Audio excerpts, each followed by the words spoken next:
O jogo da vida. Palestra de Neville Goddard realizada em 7 de março de 1969. O jogo da vida, como todo jogo, é jogado dentro da estrutura de certas regras, e qualquer violação dessas regras acarreta uma penalidade. Você e eu estamos jogando esse jogo de manhã à noite, e devemos, portanto, aprender suas regras para jogá-lo bem.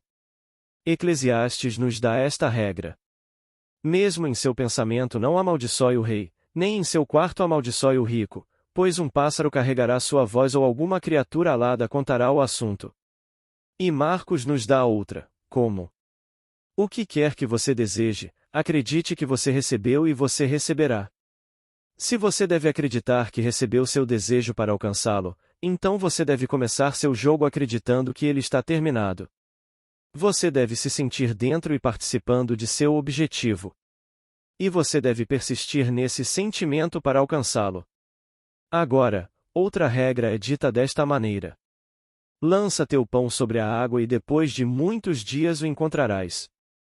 Em outras palavras, não se preocupe com como isso vai acontecer, apenas faça.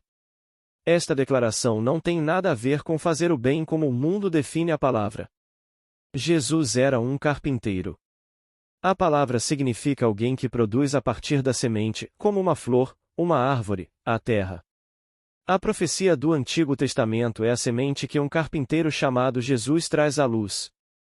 Ele não vem para abolir a lei e os profetas, mas para cumpri-los.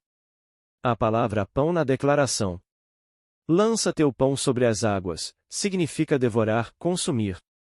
Água é um eufemismo para sêmen, aquela água viva que carrega o esperma do homem. O ato criativo é psicológico, não físico, ainda assim, as intenções são as mesmas. Você deve lançar teu pão sobre as águas com paixão. Você deve ser consumido pelo desejo e literalmente em chamas de amor por sua posse, pois um ato imaginal intenso sempre atrairá para si sua própria afinidade. Winston Churchill partiu deste mundo como um homem muito bem-sucedido, no entanto, durante sua vida, ele teve muitos fracassos. Então, um dia, ele fez esta descoberta, que mudou sua vida. Estas são suas palavras: o humor decide a sorte das pessoas, em vez de a sorte decidir o humor. Deixe-me colocar desta forma: o jogo da vida é ganho por aqueles que comparam seus pensamentos e sentimentos internos com o que aparece do lado de fora. E o jogo é perdido por aqueles que não reconhecem esta lei. Sendo consumidos pela raiva, eles não veem nenhuma mudança em seu mundo. Mas se eles mudassem seu humor, suas circunstâncias mudariam. Então eles reconheceriam a lei por trás de seu mundo. Há aqueles que ficam deprimidos o dia todo e permanecem assim por toda a vida. Lembro-me de quando estava em Nova York, quando via certas pessoas andando em minha direção, eu queria atravessar a rua, porque não queria ouvir suas histórias deprimentes. Eles passavam horas contando sobre sua esposa ou marido, seus filhos ou netos, e cada história voltada para a depressão.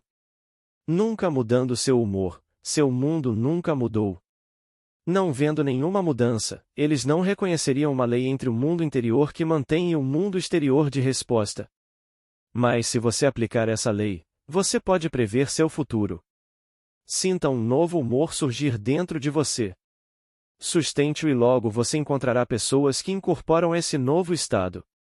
Até mesmo objetos inanimados estão sob o domínio dessas afinidades. Em um certo humor, fui à minha biblioteca e retirei um livro que não tocava há anos. E quando o abro casualmente, encontro a confirmação do meu humor. Uma mesa, embora permaneça a mesma, será vista de forma diferente com base no seu humor momentâneo, pois tudo reflete. É o seu humor que decide sua fortuna, não sua fortuna que decide seu humor. Pessoas que se sentem pobres atraem pobreza, sem saber que se sentissem ricas atrairiam riqueza. No livro dos Provérbios, é dito: o espírito do homem é a lâmpada do Senhor. Agora, a lâmpada do Senhor é a luz do mundo. Nós contemos essa luz, e a natureza, o gênio, é nossa escrava, moldando o mundo conforme nosso humor dita. Por natureza, quero dizer toda a humanidade, o mundo animal, vegetal e mineral. Na verdade, Tudo o que aparece do lado de fora é um escravo desta lâmpada. Moldado de dentro, este escravo moldará seu mundo para refletir seus pensamentos, e nenhum poder pode impedir sua realização. Fique ciente do que você está pensando, e você reconhecerá uma lei entre seu humor e as circunstâncias ao seu redor. Então você preverá com certeza, porque você sabe que certos eventos, estando em harmonia com seu humor, devem aparecer. Tudo, seja um ser vivo ou um objeto inanimado como um livro, deve aparecer para dar testemunho de seu humor. Agora, para jogar o jogo da vida, você deve saber o que quer para substituir o que tem. Quando você sabe o que é, deve assumir a sensação de que o tem. Embora sua razão e sentidos neguem sua existência, a persistência fará com que sua suposição se endureça em fato e se objetifique em sua tela de espaço. Jogue o jogo desta forma. Você pode pensar que não funciona, mas é porque você não tentou. Você pode acreditar que a ideia é estúpida, mas eu lhe digo, o humor decide sua fortuna. Acredite em mim, pois eu provei esse princípio repetidamente em minha vida. Foi Winston Churchill quem galvanizou o mundo ocidental ao colocar suas palavras em prática. Apesar dos horrores e bombardeios em Londres, o Sr. Churchill sustentou o clima de vitória, e mesmo nos dias mais sombrios ele não vacilou. Sabendo que o clima se externalizaria ao redor do mundo, ele sustentou o clima enquanto seus oponentes, não conhecendo a lei, depositavam sua confiança em exércitos e máquinas de guerra. A maravilhosa declaração do Sr. Churchill, registrada no New York Times, provou-se para mim. Ao simplesmente captar o clima, mudei as circunstâncias da minha vida. Agora ensino outros a fazer isso. Convido você a se perguntar como se sentiria se seu desejo fosse agora realizado. Brinque com o pensamento. Brinque com ele um pouco e o clima virá sobre você.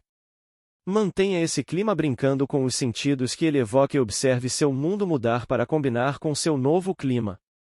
Deixe-me contar a vocês sobre uma senhora que conheço que, em seus 60 e poucos anos, não tinha nada quando colocou esse princípio em prática. Todas as manhãs, enquanto ela tomava banho de banheira antes de ir para seu emprego de $75 por semana, ela dizia a si mesma: algo maravilhoso está acontecendo comigo agora.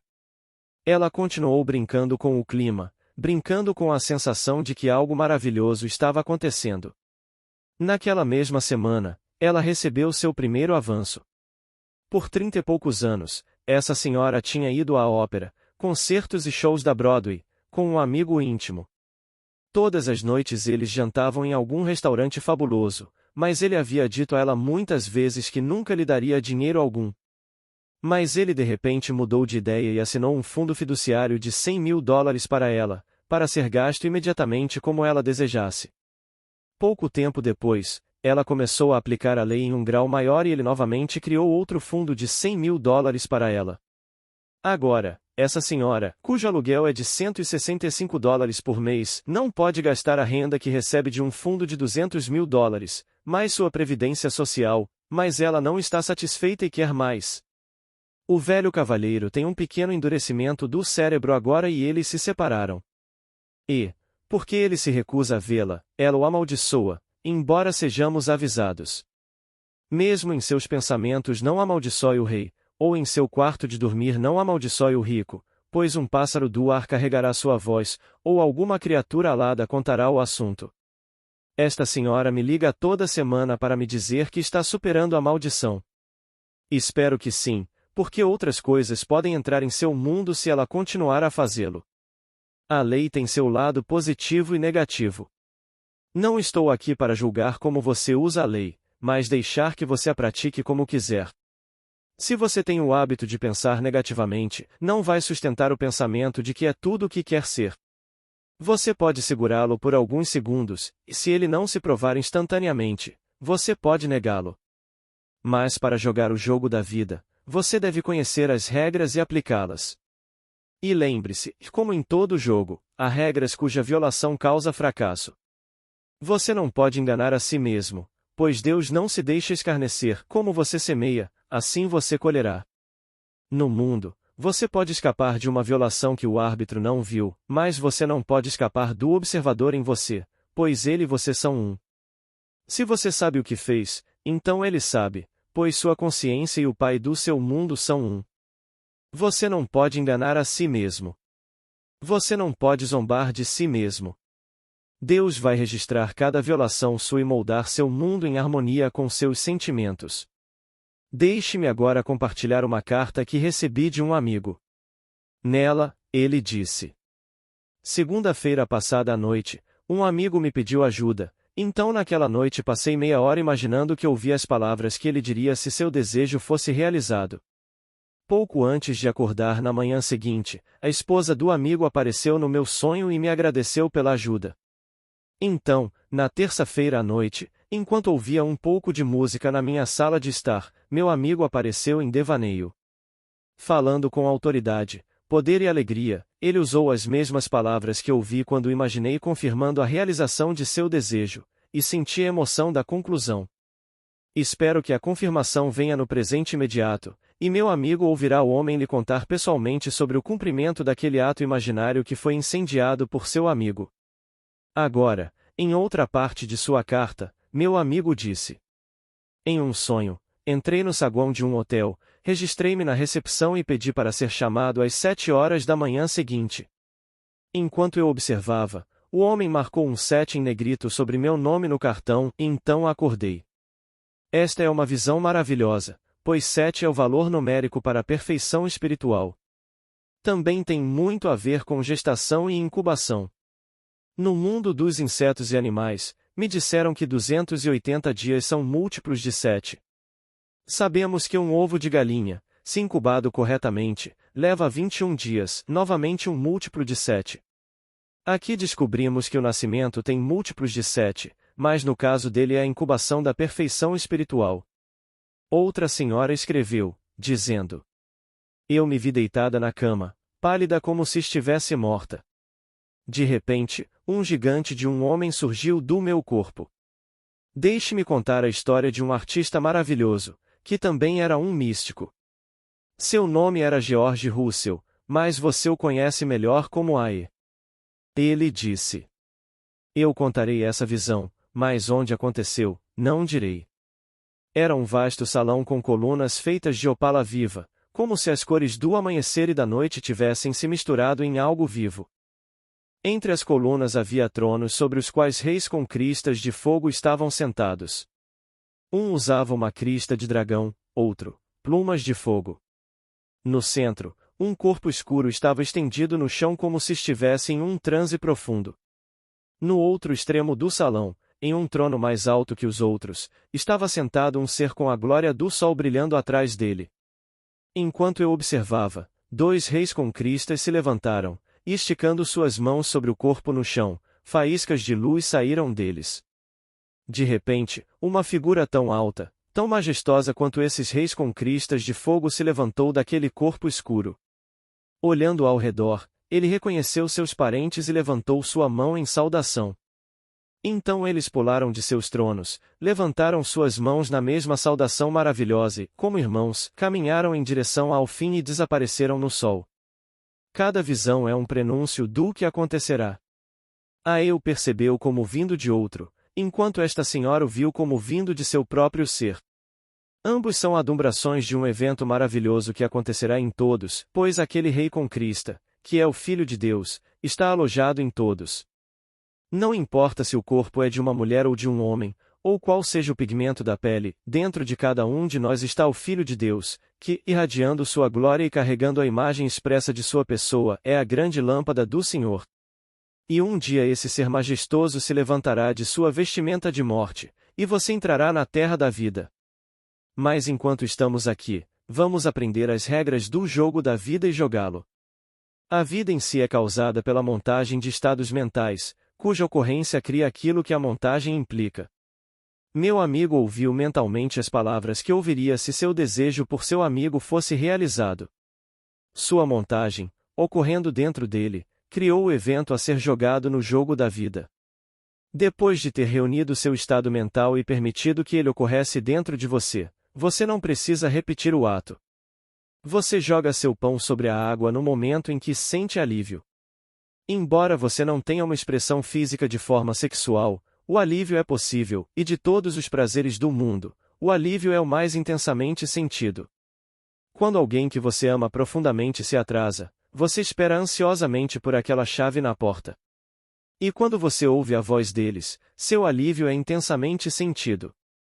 Esse é o mesmo tipo de alívio que você terá quando tiver imaginado corretamente. Se você acha necessário recriar o ato todos os dias, você não está lançando seu pão sobre a água. Você pode imaginar repetidamente, mas você só vai engravidar uma vez, e se você chegar ao ponto de alívio, seu pão foi lançado sobre a água para retornar, talvez em questão de 1 hora. O telefone tocou para mim, minutos depois de eu ter imaginado, para ouvir a confirmação de que isso aconteceu. Às vezes, levou dias, semanas ou meses, mas eu não repito a ação depois que a fiz e senti a sensação de alívio, pois sei que não há mais nada que eu precise fazer. Aprenda a jogar conscientemente este jogo da vida, pois você o joga inconscientemente todos os dias. Tenho certeza de que os milhões que estão em assistência sentem que o governo lhes deve uma vida, mas não há governo, apenas nós que pagamos impostos. O governo não tem dinheiro e só pode dar o que tira dos nossos bolsos. Aqueles em assistência estão reclamando, alegando que não estão tirando o suficiente dos nossos bolsos, e esse humor persiste durante todo o dia. O humor deles nunca varia, então eles não veem nenhuma mudança e não reconhecem nenhuma lei entre o humor que estão sustentando e o mundo exterior que eles não gostam. Se lhes dissessem que seu humor estava causando os fenômenos de sua vida, eles negariam. Ninguém quer sentir que é o único responsável pelas condições de sua vida, mas não há outra causa. Deus é a única causa e Ele é a própria imaginação humana maravilhosa do homem. Quando falo de imaginação, estou me referindo a Deus em você, do qual há 2 lados. Imaginar e contatar. Contatos são o que imaginar é. Quando você imagina, você contata um sentimento, e o sentimento que você imagina, você cria. Você é o mesmo Deus que criou o mundo e tudo dentro dele, mas enquanto você está vestido com uma vestimenta de carne e sangue, seu poder é reduzido. Espero que você entenda as regras do jogo da vida e, porque há uma regra positiva e uma negativa, eu o exorto a não amaldiçoar ninguém. Eclesiastes usou as palavras rei e rico porque elas são as mais frequentemente invejadas. Uma pessoa não precisa ser milionária, no entanto, para ser invejada. Ela poderia simplesmente estar um pouco melhor do que outra. Alguém poderia viver em um bairro melhor, pagar mais aluguel, talvez até ir a um restaurante melhor, ou comprar roupas melhores, para ser invejado. Então somos avisados para não amaldiçoar o rei ou os ricos em nossos pensamentos, pois eles não podem ser ocultados, pois todos os pensamentos são completamente um, e por uma lei divina eles se misturam no ser um do outro. A consciência parece estar dispersa, como todos do lado de fora estão cientes. Mas ninguém precisa pedir a outro para ajudar na mudança de seu mundo se ele o mudar por dentro. Se outro for necessário para trazer a mudança, ele o fará com ou sem seu consentimento. Você não precisa destacar o indivíduo para desempenhar o papel de trazer a mudança que você imaginou.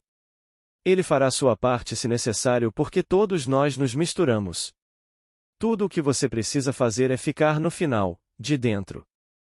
Lembro-me de visitar minha família em Barbados, quando me disseram que eu não poderia deixar a ilha por 7 meses, mas eu queria partir no próximo barco. Para mim, estar naquele barco era meu fim, então, enquanto estava sentado em uma cadeira na casa dos meus pais, entrei no barco na minha imaginação e vi a ilha enquanto partia. Eu não sabia como entraria nele, mas 1 semana depois, quando o barco deixou a ilha, eu estava lá. Isso eu sei por experiência própria. No seu desejo de ir a qualquer lugar, você deve primeiro ir lá na sua imaginação, e mesmo aqueles que podem negar seu pedido irão ajudá-lo quando chegar a hora certa. Eu saí do exército dessa forma. Sabendo que eu queria ser dispensado com honra no meu apartamento na cidade de Nova York, eu dormi como se isso já tivesse acontecido e eu já estivesse lá. Então meu capitão, que havia anteriormente desautorizado minha dispensa, mudou de ideia e ajudou na minha libertação. Qualquer um pode fazer isso. Este jogo é fácil de jogar e pode ser muito divertido de fazer. Pense em um objeto que você gostaria de segurar. Pense em um lugar que você gostaria de estar. Então encontre um objeto naquela sala e sinta-o até que ele adquira vivacidade sensorial. Não faça uma lâmpada, mas aquela lâmpada, não uma mesa, mas aquela mesa. Sente-se naquela cadeira até sentir a cadeira ao seu redor. Veja a sala daquela cadeira e você estará lá, pois você é todo imaginação e deve estar onde quer que esteja em sua imaginação. Agora, lance seu pão sobre a água sentindo o alívio de estar lá, e deixe seu gênio, que é seu escravo, construir uma ponte de incidentes sobre a qual você cruzará para sentar-se naquela cadeira, segurar aquela lâmpada e tocar aquela mesa. Em Gênesis, a história é contada de Isaque, que era incapaz de ver, mas capaz de sentir, chamando seu filho, Jacó, dizendo: Chegue perto, meu filho, para que eu possa sentir você. Sua voz soa como meu filho Jacó, mas você se sente como Esaú. Naquele momento, Jacó, o estado imaginário, puramente subjetivo, possuía as qualidades de Esaú, o mundo objetivo. Então Isaque deu ao estado imaginário o direito de nascer. Como Isaque, você pode sentar-se calmamente com suas mãos imaginárias. Você pode sentir a diferença entre uma bola de tênis, uma de beisebol, uma de futebol e uma de golfe. Se elas não são nada, porque são subjetivas e não objetivamente reais para você no momento, então você não poderia discriminar entre elas. Mas, se você pode sentir a diferença entre essas chamadas irrealidades, então elas devem ser reais, embora ainda não tenham se tornado objetivas para seus sentidos. No momento em que você lhes dá realidade aos olhos da sua mente, elas se tornarão reais em seu mundo. Experimente só por diversão. Pegue um objeto e agradeça ao ser dentro de você pelo presente. Então agradeça ao que está do lado de fora, pois dentro e fora são vicários, assim como a vida, pois ao observar um odor, um olhar ou um sentimento interior, você descobrirá que você é a própria vida. Sim, a vida é um jogo. Paulo a chama de corrida, dizendo: Terminei a corrida, lutei o bom combate e guardei a fé. Eu a chamo de jogo. Ambos são competitivos, mas a oposição é consigo mesmo e não com o outro, pois não há outro. Não tente se vingar de outro. Conceda a ele o direito de usar a mesma lei para atingir seu objetivo, mesmo que seja semelhante ao seu. O conhecimento que você compartilha nunca o roubará. Simplesmente determine seu objetivo. Sinta que o alcançou e lance seu pão sobre a água.